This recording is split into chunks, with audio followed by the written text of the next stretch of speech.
नमस्ते साथीहरू, नेप्सेमा स्वागत छ। जहाँ मानिसहरूले पैसा कमाउँछन् र गुमाउँछन्। के तपाईँलाई थाहा छ 6.3 मिलियन भन्दा बढी डिजिटल ट्रेडिङ एकाउन्ट खोलिएका छन्। तर यो सबै लगानी गर्ने होइन, यो सिक्ने पनि हो। आज हामी कुरा गर्नेछौँ नेपाली लगानीकर्ताहरूले नेप्सेमा गर्ने 5 गल्तीहरूको बारेमा। यदि तपाईँ आफ्नो पैसा जोगाएर राम्रो प्रतिफल चाहनुहुन्छ भने यो भिडियो अन्तिमसम्म हेर्नुहोस्। मिस्टेक नम्बर 1, सामाजिक सञ्जालको हल्लामा लगानी। पहिलो र सबैभन्दा ठूलो गल्ती, फेसबुक, टेलिग्राम वा टिकटकमा भाइरल भएको टिप्स सुनेर शेयर किन्नु। अरे बाबु, एक्स कम्पनीमा त आरबी लाग्दैछ, भोलि नै दोब्बर हुन्छ। यसलाई एक्सपर्टको भाषामा पम्प एन्ड डम्प भनिन्छ। ठूला खेलाडीहरूले हल्ला फैलाएर साना लगानीकर्तालाई भित्र्याउँछन्। आफूहरू भने महँगो मूल्यमा बेचेर बाहिरिन्छन् अनि तपाईहरू चाहिँ महँगोमा किनेर अल्पत्र पर्नुहुन्छ। कहिले पनि हल्लाको भरमा नकिन्नुहोस्। कम्पनीको वित्तीय विवरण, फाइनान्सियल रिपोर्ट, प्रति शेयर आम्दानी इपिएस र मूल्य आम्दानी अनुपात पी रेसियो हेर्नुहोस्। यदि तपाईले आफै रिसर्च गर्नु भएन भने तपाईँ ग्याम्बलिङ गर्दै हुनुहुन्छ। मिस्टेक नम्बर 2,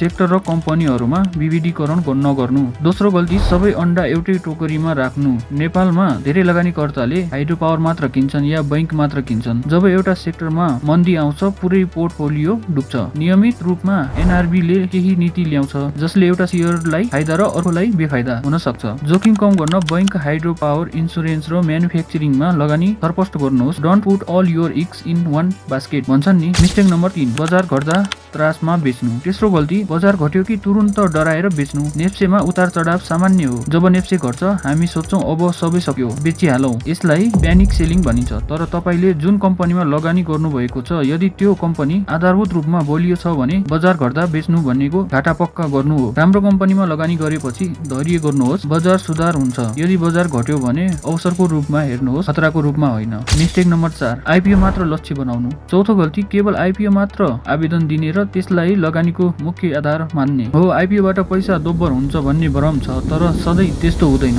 कतिपय कम्पनीहरू आइपीओ ल्याएपछि विपत्ता हुन्छन् वा इपीएस नकारात्मक हुन्छ। रघुपति जुट मिल्स वा गोरखकाली रबर उद्योगका लगानीकर्ताहरूले आजसम्म लाभांश पाएका छैनन्, त्यो सम्झनुहोस्। जुनसुकै आइपीओमा आवेदन दिनु अघि त्यसको प्रोस्पेक्टस पढ्नुहोस्। कम्पनीको प्रबन्धक, प्रोमोटरको इतिहास र आगामी आयोजनाको सम्भाव्यता अध्ययन गर्नुहोस्। मिस्टेक नम्बर 5, स्पष्ट लक्ष्य र रणनीति बिना लगानी। पाँचौं र अन्तिम गल्ती, योजना बिना नै लगानी गर्नु। बजार गएको छ म पनि जान्छु भनेर हाम फाल्नु। आफैलाई सोध्नुहोस्, मैले किन यो शेयर किनेको? के म छोटो समयको लागि ट्रेड गर्दैछु कि लामो समयको लागि लगानी? के मैले नियामक निकाय सेवन एनआरबी को पछिल्लो नीति पढे? तपाईसँग रणनीति छैन भने तपाईँ संयोगको भरमा जुवा खेल्दै हुनुहुन्छ। बिना अध्ययन गरेको निर्णय बजारले सजिलै स्वीकार गर्दैन। लगानी गर्नु अघि आफ्नो वित्तीय लक्ष्य निर्धारण गर्नुहोस्। के तपाईँ 1 वर्षमा घर किन्न चाहनुहुन्छ कि 10 वर्षपछि बच्चाको पढाइको लागि? यसै अनुसार लगानीको दायरा तय गर्नुहोस्। साथीहरू, नेप्सेमा पैसा गुमाउन सिक्नु पर्दैन, तर पैसा कमाउन सिक्नु पर्छ।